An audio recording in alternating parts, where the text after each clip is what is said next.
coming up. I mean, there are some underlying things that we're not really touching on. Is it true that you talk about wanting full custody of your kids? Have you told her this, or is this the first time she's hearing it? Welcome back. Jason and Terrell are divorced with a shared custody arrangement. She has the kids 1 week, he gets them the next. Do you think that's a crazy situation to have 1 week away from your kids? Yeah, but it seems to work for them. But please welcome relationship expert Dr. Wendy Walsh. Thank you so much. Hi. And you look lovely on the set here. You match perfectly. I got the memo about the set color. Okay, so it's, I mean, we're talking to them. They're such a lovely couple, ex-couple, but they seem to have figured it out. Well, that's the point, actually. We keep calling them a couple. We keep talking about his ex-wife. Remember that Freudian slip you had there? Yeah, I didn't mean to do that. I made a mistake. If you got, I mean, I just wonder, and I know people at home are thinking this too, if you can be so cooperative when it comes to nurturing your children, why couldn't you have done that for your relationship? I guess it was at the time a different time in our lives, a different area, jobs for me, living arrangements, things that are not living arrangements, but the location in Minnesota where we actually... I mean, all that is sort of moot because he moved on and she's okay with that. And so, but it just seems like, I mean, there are some underlying things that we're not really touching on. Is it true that you talk about wanting full custody of your kids? Well, in a perfect world, I would love to, and I'm but in a perfect world, they need their mother as well. That's have you just told her that's this, or is this the first time she's hearing it? No, we've both at times said that we'd rather have the kids. It's not all perfect. Yeah. We've threatened it. It's not that there hasn't been battles or, you know, some not even harsh words, just kind of I wish it was this way, or well, you're going to do that, I'm going to do this, or, you know. I mean, the fact is it's never going to be perfect because nothing's perfect. It wouldn't be perfect if we were married. But how do your children handle this? I mean, they seem pretty well adjusted. Are they okay? You know, Carter on the way to school the other day, because, you know, we had done all this taping and stuff, and I'm like, Carter, how do you really feel about this? You know, they asked me, how do you feel? And he goes, Mom, you know, it's the only way I know it. It's the way it's been. And they're very accustomed to it. They're not with him all week. I don't go all week without seeing them because it would kill me. In fact, and you're I did close this in summer. Proximity? That's one of the things I wanted to clarify. They're about 30 minutes away from each other. Okay, that's wonderful. Yeah, and they're with me Wednesday nights. They're with me every morning before school. They're with me every evening after school until he comes to pick them up. So I see them every day. And like he said, if maybe I'm missing them, can they come home or can you drop them off early? But when you keep saying you're missing them and all that, I want them to stay up late because I want to see them. I wonder if you're putting a lot of sort of expectations on your children. I don't know. I'm not the expert, Wendy. Because I am hearing about her needs. What I'm hearing a lot here is about their needs more than the kids' needs. Now, it is a reality. You guys are divorced. You're trying to find some way to do it. And we've established here that they found a fairly good way.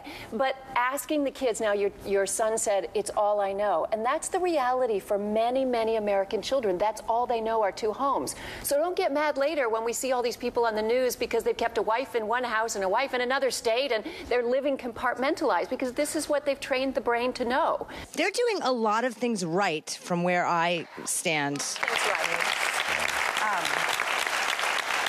And by the way, should we give a major award to her employer? I mean, how much do you love this woman? She lets her bring her kids to work every day. And she's watching her kids right now. Her kids right now. It does take a village. All right, I got to wear jewelry. I need to take a quick break, but I wanted to get Areva Martin involved because this whole child support thing, wait. The child support he has to give to her, she gives right back. What's up with that? Yeah, I think, one, like everyone has said, Dr. Wendy and Ricki, you guys are doing a great job. The one thing I would add, though, get it formalized in court. You're working so nicely here today, but we don't know what's going to happen. So wait, what's not formalized from the courts? The arrangement, the custody arrangement sounds like they've worked it out, which is good, and I encourage parents to do that. But if it's not in writing, if it isn't formalized by a court order, it doesn't exist. So if you get a new husband and he doesn't like this arrangement or something changes, you know, the old court order is the one that's really in place. So I would just encourage you to do that. And child support, I don't want anyone watching this show to think that, you know, child support is about going after the other parent. Child support is about the children, and it's about providing for the care, you know, the transportation, the housing, the food, the shelter for children. So don't feel bad if you're a mom out there watching this show because you're getting child support. You're entitled to it by law. Get it. Your kids need it. So I just want to make sure. Thank you. I'm glad we got that out. Take a quick break. we come back, we will meet a father who lived in his car for 5 months to be near his twin sons. His story is right after this.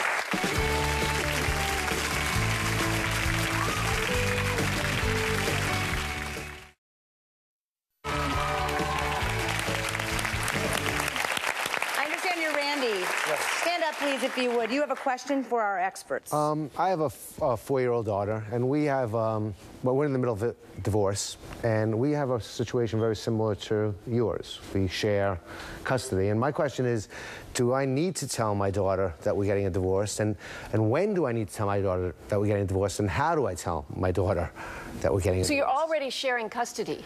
We're sharing custody, yes. So she knows you're divorced. I mean, a 4-year-old doesn't understand. No, a 4-year-old doesn't understand the difference between legal marriage and when the divorce papers finally come through. That means nothing to a 4-year-old. A 4-year-old knows that mommy and daddy live in different houses. Correct. So I would say be simple, concrete, and honest. And most of all, reassure them you will always have mommy and daddy. Mommy and daddy love you so much. Mommy and daddy are never going to leave you. And most important, always underscore that it's not their fault. And I just want to piggyback on that because we haven't talked a lot about that, but what each parent says to the child is so important. And not talking bad about that other parent and reassuring the child that both parents love them is very important. And when you're in a custody battle and you're standing before a court and a judge is going to want to know that both parents are reinforcing that that child is loved by two parents and you're not bad-mouthing that other parent or talking down on them. So that's really important. So I'm glad to hear you're looking for ways to make the transition easy for your child. Very important. Do you have a theory about it being easier on a child than when they're younger or versus when they're older? You know, Ricki, in these cases, it's all over the board. We saw this 20-year-old lovely lady, you know, still in tears about her parents' breakup. Some kids just respond very differently. So being open about it, being concrete about what's happening, not sending confusing messages is so important. And keeping those kids out of the legal battle. And consistent. Do not put those kids in the middle of that custody battle. Do not do that. And never disparage the other parent. Thank you. Thank you for your question. Good luck to you. We also have one video question from our Friend of Ricki meetup group in Cleveland, Ohio. Take a look at this. Hi, Ricki. This is Mindy from Cleveland. I'm part of a blended family, and I have a question about how to deal with what feels like constant conflict with my husband and my biological children. Okay, that's a question. Dr. Wendy, how do you answer that? What are your thoughts? It's not an evil stepmother, it's an evil stepdad, right, to those kids. This is a very difficult thing. And obviously, she's right to say the conflict is happening with her husband, I hope, not between the kids and him as much. So the two parents have to get it together. Whether that means going into couples therapy together, they've got to get on the same page parenting-wise. And it's difficult when you've got kids coming from two different households, and now there's a whole new set of rules, but it's got to be uniform in that house. It is really difficult. You were going to say, I just want to commend the couple that was on earlier talking about how they worked out their own plans. You can work out your own custody plan and go into court and say, look, Your Honor, we figured out how we want to do this, and this is in the best interest of our kids, and our kids are thriving. And the court looks for parents to take as much responsibility as possible to work it out on their own. So, again, kudos to you for working it out. I want to actually give kudos to all of the people that were on the panel today, all of our guests sharing their very intimate details about their marriages and failed marriages and their kids. So they are touching a chord with everyone. I want to thank Aretha Martin for being here, and Dr. Wendy Walsh, thank you so much. It was really a pleasure to have you here and great advice. For more information on how to navigate the world of divorce, log on to therickilakeshow.com. Thank you for watching and hope to see you next time. Bye-bye. Thank you.